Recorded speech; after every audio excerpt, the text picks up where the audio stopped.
So today we're going to make this guy right here. I like this little plug. This is my best wooden plug as far as catching fish goes. I've caught more fish with this than any of my other homemade wooden lures. It dives just a little ways, wiggles back and forth. It's pretty subtle. You can see it's a little chipped up and dinged here and there. It's caught a lot of fish. I might have to repaint it before too long. Very, very, very simple lure. Just cut a little angle here in the front, taper it down a little bit in the back. If you got a dowel, this is very quick and easy to do. When you buy a lure nowadays, almost all of them have rattles in them. And sometimes I like to have something without a rattle. So most of them that I make, there's no rattles in there. But because I haven't done one with a rattle in it on the channel yet, I figured I would do that with this. So I'm going to make another one of these. It's very easy to make them rattle. You buy one of these little guys here. This is just a little tube with some shot in it. You can get glass ones, you can get metal ones, you can get different size beads. You can get these places like Jan's Netcraft, Lure Parts Online. You can probably get them at Bass Pro Shops because these guys right here are also used. They drop them into soft plastic tubes and sometimes into hollow frogs to make them rattle. All you gotta do is drill a little hole here in the back. Hooks are sticky. And you want it in the back because that's where all the action is, where the wiggling is. You just drill a little hole here, slip this in, seal it, and you got a rattling lure. You can put one in the front too, or middle or something, make it rattle a little more.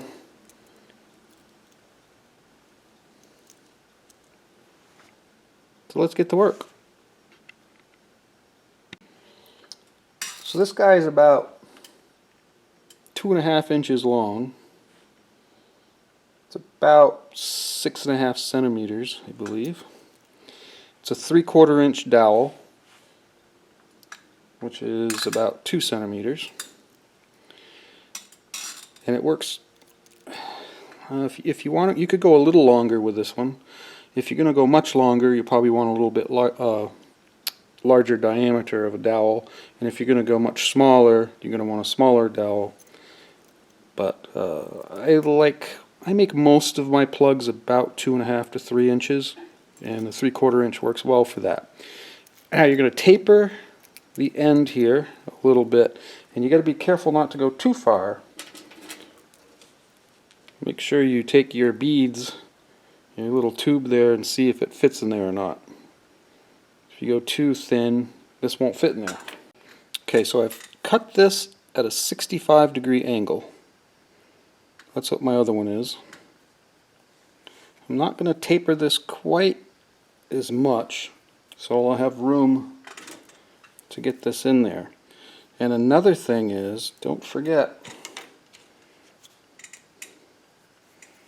when you take your screw eye and screw it in there, that you know how deep it goes, because you don't want that smashing into your, especially with this one, it's glass, you'll end up cracking it. So I drilled my hole. I measured to make sure that my screw eye wouldn't hit. And this is about 3/4 of an inch, so this is a 3/4 inch. So it came very, very, very, very close. I didn't have to quite go through it. And it just sits in there. And it's pretty quiet. It's not very much of a rattle. Tempted to put another one up here, but I don't know. Maybe I won't. So I'm just going to drop that in there, and I'll seal this with wood filler and sand over it. Paint it. Shouldn't even be able to see that it was ever there. So I've popped it in there. You can see where I've filled it in. And I've done some sanding. Got a little more sanding. I don't know if you can hear that or not. It's pretty subtle. Do a little more sanding, and then I'll start painting it. Okay, so I've got it painted yellow. I primed it first, then I did a few coats of yellow. And what I'm going to do now is I'm going to take some screen. This is a pretty fine screen. I don't know if there's some type of code or measurement for screening, but this is pretty fine. I found it here in the garage somewhere, and I just cut a little piece out. And I'm just going to take that and wrap it around here.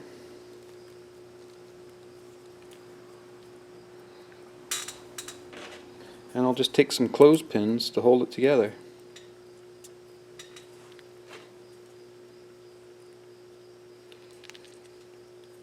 And that's how I will get my scale pattern.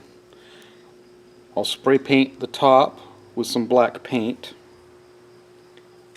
and then I'll do the sides using this little little template that I made, or paint mask I guess you would call it. This is just cut out of some cardstock. This is actually from a 12-pack of soda, and I just cut some triangles out, larger to smaller, and I will just place that against there and spray it, then turn this around and turn this around and do it again, and that will give me those little triangular patterns.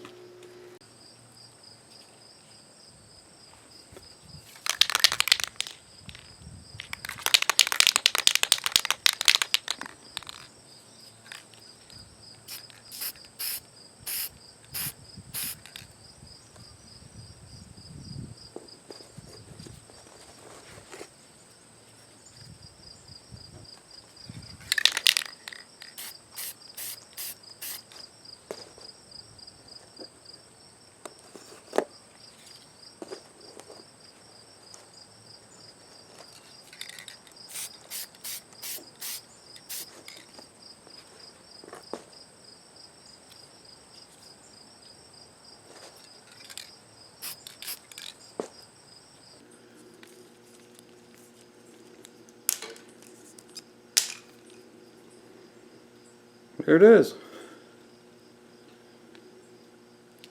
Not real pretty, but it's kind of neat. So what I want to do with the head is actually dip it. I'm going to take a can of paint.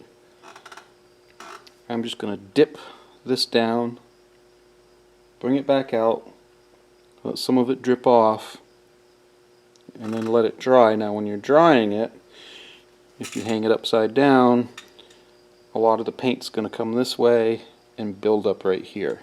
If you put it sideways, any way like this, it's going to do the same thing. It's just going to come right down here and build up.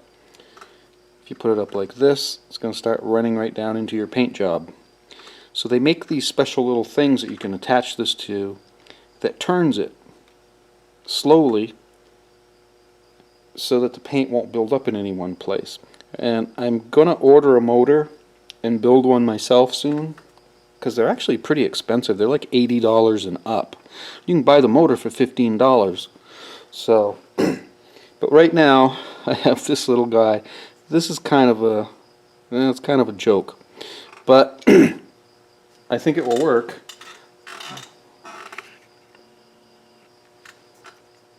I had an old fishing reel handle laying around. This is a drumstick, piece of a drumstick. You could just use dowel.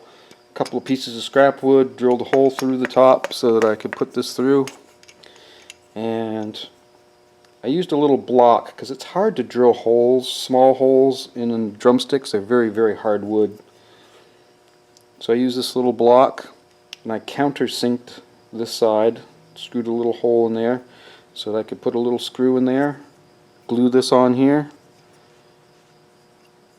and I'm going to just screw the end of my lure right on there and just stand here and do this really slowly for a long time. It's going to be boring, but I will I'll listen to some good music. You can stop every once in a while for a couple seconds, so I could actually like have a book on a Kindle or laptop or something and be reading.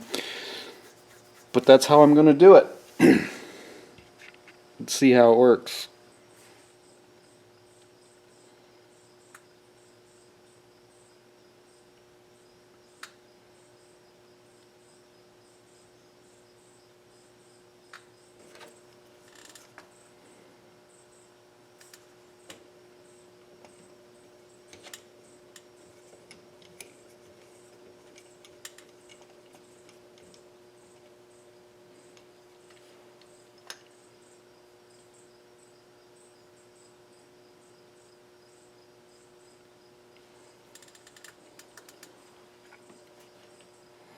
Okay, now I get to do this for a long time. I'll show you the end results later. So this came out really well.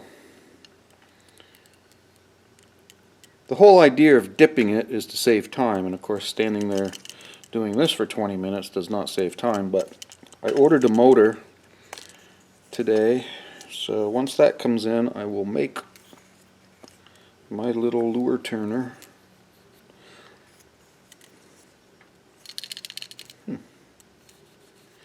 So I'll put the eyes on there.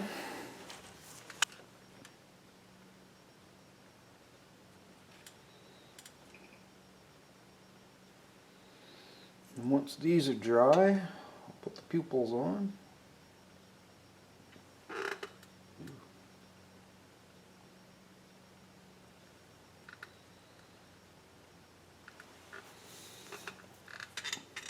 And it'll be time to clear coat it.